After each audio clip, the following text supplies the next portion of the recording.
just stand up here with them. Yeah. Okay. Ready? We're ready. Okay. I'd like to welcome everybody and thank everyone for coming, the MPs, Minister, and I would really like to thank the federal government for thinking of us to do this announcement today in our facility. As you can see, it's a great facility. We're proud of it. A lot of it came from funding, and from there, I'll just pass it on to whoever's next. Thanks.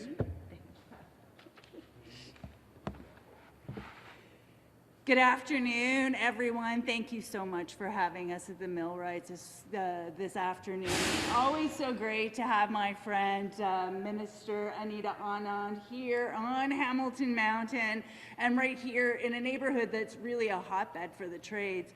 And I think, and thank you for, calling out the federal government, because I find that our government is truly labor friendly. We were the government that as soon as we took power, we got rid of Stephen Harper's old anti-union legislation.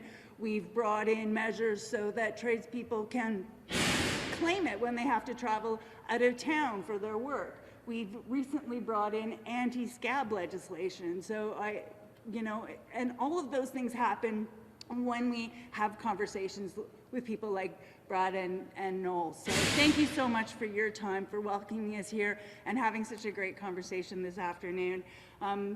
Before we begin, I would like to acknowledge that we're gathered on the traditional territories of the Erie, Neutral, Huron-Wendat, Haudenosaunee, and Mississaugas, land covered by the Dish with One Spoon Wampum Belt Covenant, an agreement between the Haudenosaunee and the Anishinaabe to share and care for the resources around the Great Lakes. We acknowledge that this land is covered by the Between the Lakes Purchase in 1792 between the Crown and the Mississaugas of the Credit First Nation. Hamilton really is the home of skilled trades. It's really important to the city, a city with a long history of manufacturing, and we really need to diversify the trades. We need to tear down the barriers to entering the skilled trades. As the Parliamentary Secretary to the Minister for Women and Gender Equality and Youth, it's been part of my goal to encourage young girls and women to get into the trades. There's so many good jobs. You think about the millwrights. The first millwrights were the master craftsmen who made the water wheels work. And today, we walked through and saw the innovation and the type of work. You're basically making the people that make the engineers look good. And so really important part of our community. And without further ado, I am so pleased again to welcome my friend Anita Anand, the Minister for the Treasury Board, the President of the Treasury Board for our federal government, and a true inspiration to all women in Canada.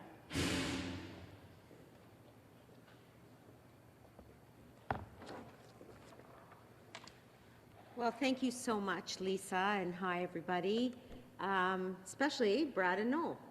I made two friends today, and in particular learned a lot about the facility here, the role of a millwright in our country, and the importance that this area of labor brings to the supply chain. And so thank you so much for our conversation and for all the work that you're doing.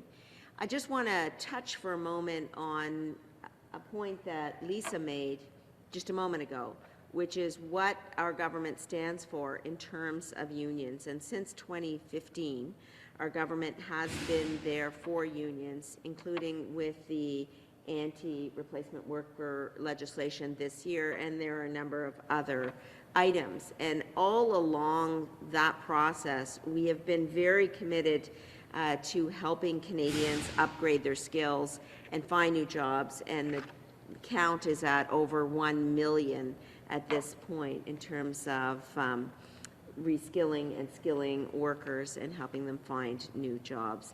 Et aussi, depuis 2019, nous avons élargi l'accès à la formation par les syndicats pour aider près de 105 000 travailleurs canadiens à acquérir les compétences nécessaires pour soutenir une main-d'œuvre prête à relever les nombreux défis de l'avenir.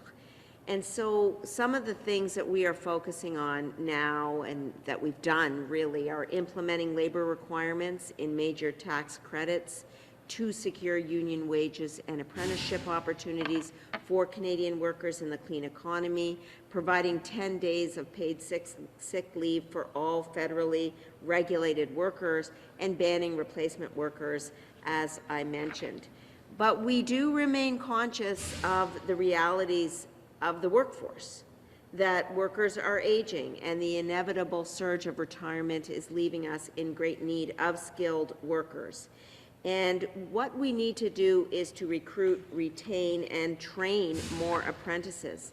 We need young Canadians at the beginning of their careers who will be taking Canada's green economy into the future, and we also need to build more housing faster, which is why we need thousands more skilled tradespeople, from framers to painters and every skill in between. Today, we are announcing an investment of more than $74 million in total funding for projects across the country.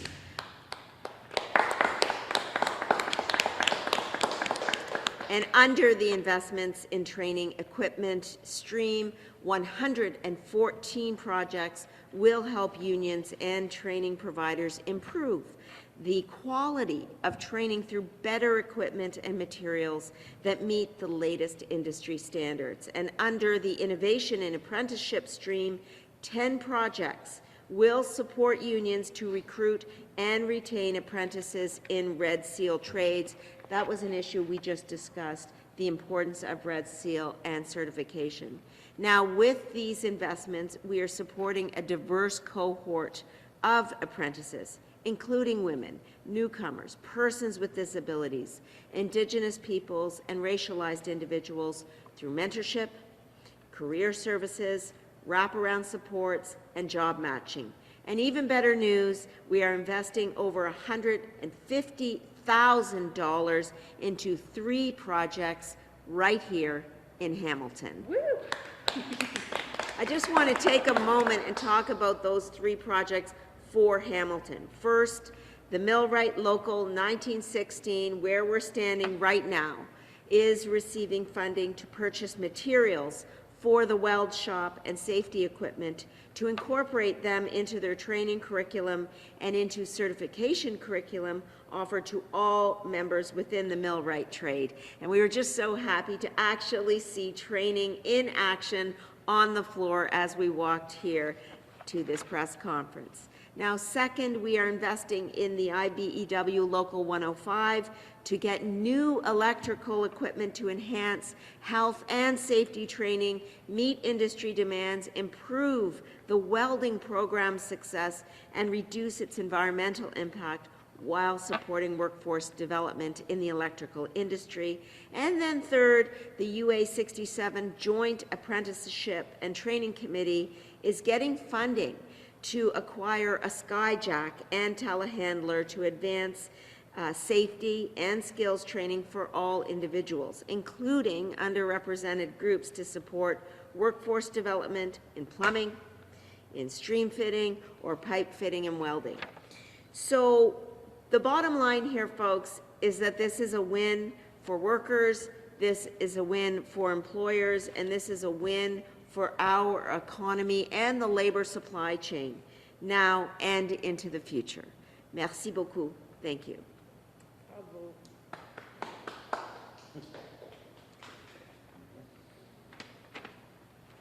I'm Noel Catruz. I'm the business rep here for Millwright Local 1916, and I'm also the vice president. First off, thank you for being here and allowing UBC Millwright Local 1916 the opportunity to showcase our training center, and for continually supporting the unionized skilled trades with great programs such as UTIP. We had a 5-year plan that we're almost at the end of, and we were fortunate enough to be successful in being approved for UTIP funding. Without these funding streams, our goal of creating elite training programs or purchasing the equipment and consumables needed would not have come to fruition. UTIP and other government funding gives us the capabilities to train our locals 1,000 members to help stay ahead of the curve when it comes to upcoming technologies, equipment, and training aids, so we can remain as efficient and precise for our signatory contractors and their clients. This gives them confidence and comfort knowing that our highly skilled and trained millwrights that our local hires and develops will execute on time and on budget. We now also have the capacity to create and maintain partnerships through training and recruitment with organizations such as the Workplace Ready Indigenous Trades Experience Program, or better known as the RIGHT program, from the Ojibwe Skills and Trades Training Center on the Six Nations of the Grand River Reserve. Or on Tuesday and Wednesday of this week, we hosted Trades Ready Youth, whose goal it is to connect youth from the child welfare system to opportunities in the unionized construction trades. The support from UBC Millwrights Local 1916 has had a huge impact on the young people training in this program looking to get their start. So those are just a few examples of the positive impact programs like UTEP have on an organization like ours. And we are increasing the employability of our members. That's our goal, increase employability of our members. Again, we thank you for being here and the support that you guys have been able to provide to not only the UBC Millwrights, but also to the building trades unions in Canada. And we look forward to more success with our partnership in the future. So thank you very much. Thank you so much, Noel. Thank you, Noel. I think your work here is a testament to why you're successful in this funding. It's really important. It's a really impressive facility, and I'd like to point out that it's not just men who are training to be millwrights here today. Before I turn it over to Haley for media, I'd just like to say it's too bad that CHML isn't here today. Typically, we would see them, and I think it's a sad week in our community that we have a smaller media presence here today. Haley, there you are. Thank you. So we'll open up our Q&A portion. So we'll do one question, one follow-up, and please just state your name and your outlet. Yeah, I'm Anita from CHCH News. I probably pushed for the minister, but anyone feel free to jump in. How many apprentices will this funding impact, and how do we see a direct correlation between this increased funding and bringing more people into the trades? Maybe I'll start off, or do you want to start? I know we have 250 apprentices just at this local alone, and over Come up to 1,300. the microphone so she gets Sorry, that. I know, speaking for Millwright Local 1916, that we have over 250 apprentices, active registered apprentices right now that this will directly impact. And throughout the province, we actually have over, I think it's 1,300 now, just in Ontario. And then you go into Canada and you have almost 1,000 more there. So we're looking, this impacts, well, a couple thousand right there, just from our organization. All apprentices will come here. All of our apprentices are required to come here. Every bit of training they do here. So we have 254, I think it is, actually. Every 254 will be here. And journeymen do upgrade all their stuff too. So the journey persons come here too. So it does 250. It does our whole thing, which is like 700. And so just to be clear, though, the Millwright 1916 funding is just 1/3 of the funding that's coming to Hamilton as a whole.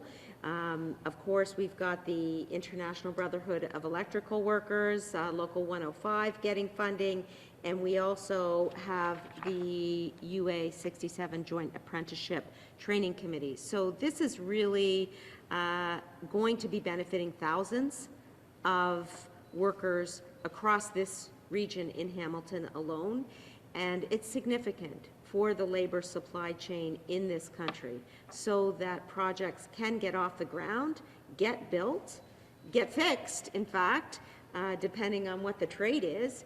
And we really owe a debt of gratitude to the workers in this region and beyond for making sure that there is that consistency in the labor supply chain. And we really want to provide funding to skilled workers and reskilling workers so that that continues.